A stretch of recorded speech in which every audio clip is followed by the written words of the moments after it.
Welcome to the DCTV News at Noon program. I'm Kendra Cook. Dolores County Broadcasting Network is the producer of DCTV with support from the Southwest TV Translator Association. If you have a news topic or event that you would like to see covered, give us a call. The studio number is 970-677-4119. Today's show runs Wednesday at noon, 3 and 6 p.m. and again is re-aired later throughout the weekend with the other weekday broadcast replays. Today is June 13th, 2018. And now the news at noon.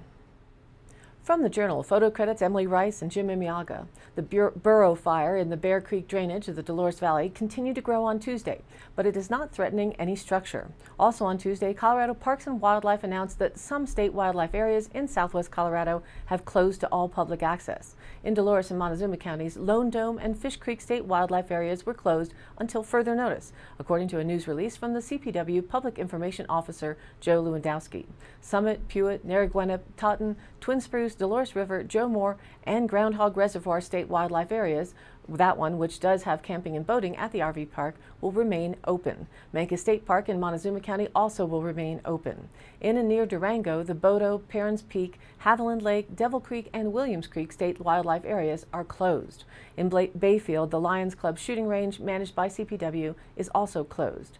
Echo Canyon State Wildlife Area in Archuleta County and Pastoria State Wildlife Area in La Plata County will remain open, the news release said. Navajo State Park, which offers campsites, hiking, fishing, and other water recreation, also will remain open. The San Juan National Forest closed indefinitely on Tuesday for the first time since it became a national forest more than 100 years ago. As of June 12th, the Burrow Fire east of Dolores scorched almost 2,684 acres of the forest, and the 416 fire north of Durango has scorched more than 23,000 acres around the Hermosa Creek drainage. The Burrow Fire is a very terrain-driven fire and is burning wherever it wants to go in mixed conifer and steep conditions, he said. 5 fire crews totaling 168 firefighters are on the scene, as well as an engine and 2 bulldozers used to establish a fire line. Fire suppression is the goal. The fire is 0% contained. Bulldozers and hand crews are working to create a fire break on the fire's south side off Forest Road 561. Patrick Seekins of the Dolores Ranger District said a containment line on the west side also was a priority to prevent the fire from traveling down Bear Creek toward private property and residences at Colorado Highway 145. However, due to the steep, thick forests, fire crews are struggling to contain the fire on its western flank. The fire is spreading north, west, and southeast in and out of the Bear Creek and Little Bear Creek drainages. To the north, it has reached Hillside Drive and Grindstone Road and has also reached a previously logged area where it has slowed down. Fire behavior was described as moderate on Tuesday morning, and winds were calmer, Seekins said. Typically, it surges in the mid-afternoons. The fire is being fought indirectly until it reaches flatter terrain where firefighters can safely engage it head-on. Officials also want to prevent it from moving southeast towards Windy Gap, where there are very thick timber stands. Fire crews have been dispatched to assess private property and structures at Colorado 145 and the Bear Creek and Roaring Fork trailheads to determine strategies on how to best protect them. The Dolores Fire Department and Montezuma County Sheriff are helping in that effort. We have adequate resources right now, have a good anchor point, and are developing a solid plan for containment, Seekins said. Scattered thunderstorms are expected for Friday in the area of the Burrow Fire, but it could also bring lightning that could trigger additional fires, officials said. No cause of either the Burrow or the 416 fires has yet been determined. From the Journal in Dolores, photos, journal file. The Dolores Town Board is righting the ship after recent resignations by their town attorney and town manager. On Monday, they voted to appoint John Kelly as their new attorney. Kelly has a law practice in Dolores and previously served on the Dolores School Board. In his interview, he said his rate was $125 per hour, the most affordable of the 3 candidates. I support John because he has government experience and is local, said Town Board member James Byard. Kelly replaces Mike Green, who resigned in April. The board also appointed Jerry Whited to the Planning and Zoning Board. Dolores is also looking to hire a new town manager after interim manager David Stahl abruptly resigned May 29th. In his resignation letter, he cited sunshine law violations by 3 board members who discussed the attorney interview process in emails outside of a posted public meeting. Hiring a town manager soon is essential, said Dolores Mayor Chad Wheelis, and will require a vote of the board. He thanked town staff for stepping up to handle duties of the town manager. The town will seek guidance from the Colorado Municipal League and Kelly on the proper process for hiring a town manager. The board wants to know whether they have to begin a new application process or if they can choose a candidate from the last round of interviews. Wheelis urged patience from the community as key positions are filled. A local resident inquired about opening a hemp extraction business in town, and he was asked to hold off on the request until the new town manager was hired and the board had a chance to get advice from their new town attorney. Montezuma County Sheriff Steve Nowlin said the 2,600-acre borough fire is not a threat to Dolores. However, homes along Colorado Highway 145 near the Bear Creek Trail and Roaring Fork Road could be at risk, and those residents have been told they might need to evacuate. The fire is 6 miles east of the highway, and firefighters are reporting difficulty putting in a fire break on the fire's western flank because of steep, heavily wooded country. Nowlin suggested residents sign up for Nixle alerts or the Sheriff mobile app to receive mobile phone alerts about the local wildfires and emergencies. And now let's take a look at the weather. This national weather map from NOAA today is showing much of the same set of patterns as yesterday, with hot, dry weather over the western states, with the exception of the system of rain and thunderstorms moving in from the Pacific and down from Canada into Washington, Oregon, and parts of Idaho and Montana. The rains and thunderstorms continue from the Central Plains across the southern states and up most of the eastern seaboard, with severe weather possible stretching from West Virginia through Pennsylvania and western New York State. Regionally, the weather models have continually shown that today moisture will start streaming up from the south clockwise motion around the high pressure and will start pulling that moisture into the desert southwest. This increase in moisture will begin moving into the Four Corners region near sunset. Otherwise, temperatures will continue their upward climb thanks to the high and southwesterly flow, with some record highs possibly being broken this afternoon. A slight possibility for precipitation in the San Juans as early as this afternoon, likely from a combination of elements, including the fires creating their own weather systems. The smoke and haze from the various fires across the region will also continue, as does the dense smoke advisory for the areas for the 416 and Burrow fire areas. Thursday, regionally, the outlook still indicates that eastern Utah and western Colorado might see some afternoon or evening storms, with estimated precipitation of up to 3/4 of an inch by Friday. Most of these storms will be high-based to start, meaning that dry lightning is expected along with some gusty winds. Absolutely no good for our area. Red flag warnings have been upgraded for the central and southern mountains already. Heading into the weekend, it may start with a day of dry thunderstorm potential, mainly over the higher terrain, where lightning and gusty winds will be the primary concerns, and then moisture increases substantially Friday evening into Saturday as the low and high pressures meet and direct the subtropical moisture from Hurricane Bud's residue northwards across the entire forecast area.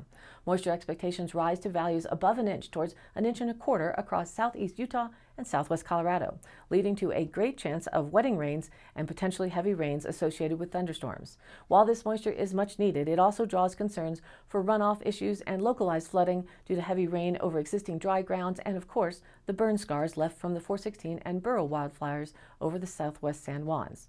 This moisture looks to be driven eastward on Sunday as a stronger jet stream pushes in, bringing drier southwest winds into the Four Corners. Some moisture may linger still to allow for thunderstorms in the afternoon, mainly over the higher terrain, before completely drying out by Monday and Tuesday. Temperatures will be hot throughout till Friday, with cooler temperatures below normal this weekend as that moisture increases. Temperatures should see a return towards normal values next week as moisture exits and conditions dry out once again. So we have the local 5-day outlook through the National Weather Service states. Today sunny with a high near 88 degrees, light and variable winds becoming south-southwest 10 to 15 mile an hour in the morning, and winds could gust as high as 25 miles an hour. Then tonight, increasing clouds, a bit warmer night with a low around 61 degrees, south winds 10 to 15 miles an hour with gusts again as high as 25. Then Thursday, mostly sunny with a high near 86. Southeast winds 10 to 15 miles an hour becoming southwest in the afternoon. Again, winds could gust as high as 25. Thursday night, still holding a 20% chance of showers and thunderstorms before midnight, mostly cloudy with a low around 58. South winds 10 to 15 miles an hour with gusts as high as 25.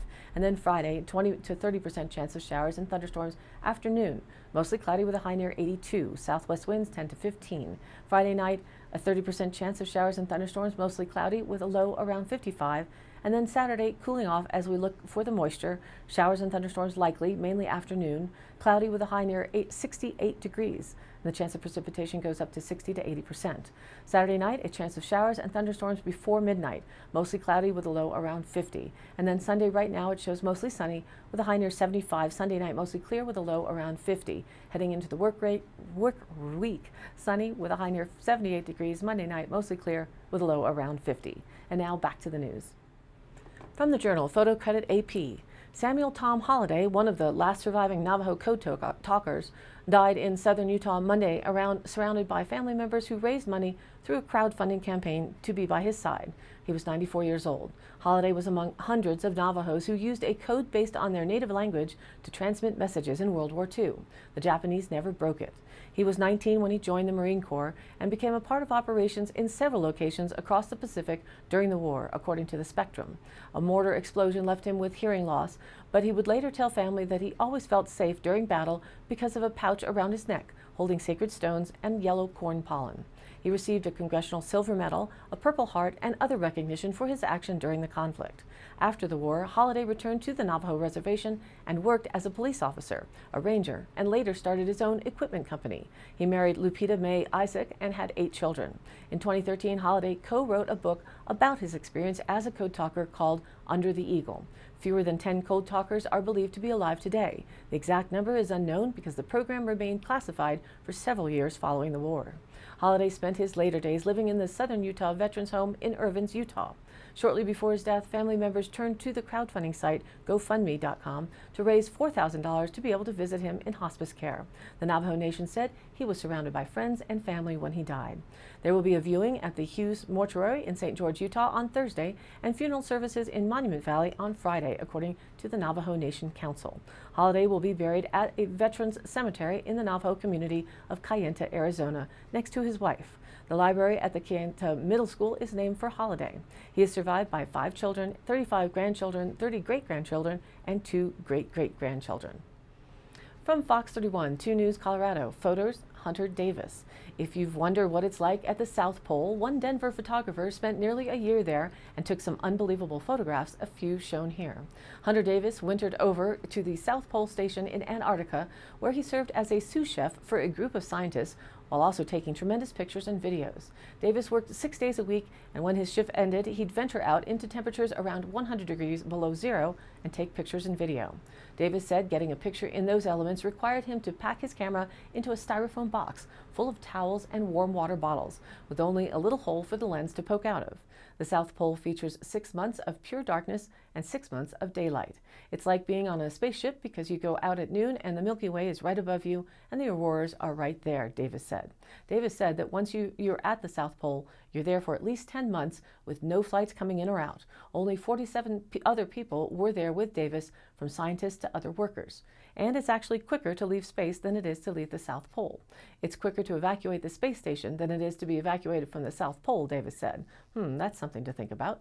Davis studied photography at the Art Institute of Colorado and MSU Denver. He also takes stunning photographs of Colorado, and you can see more of his photography online at hunterdavis.photography. Today's High Canyon Country happenings. June 15th, music at the Dolores River Brewery. Upon releasing her 2014 album, Ease My Mind, Kingswood Records, singer-songwriter Michaela Ann garnered considerable acclaim for her introspective songwriting.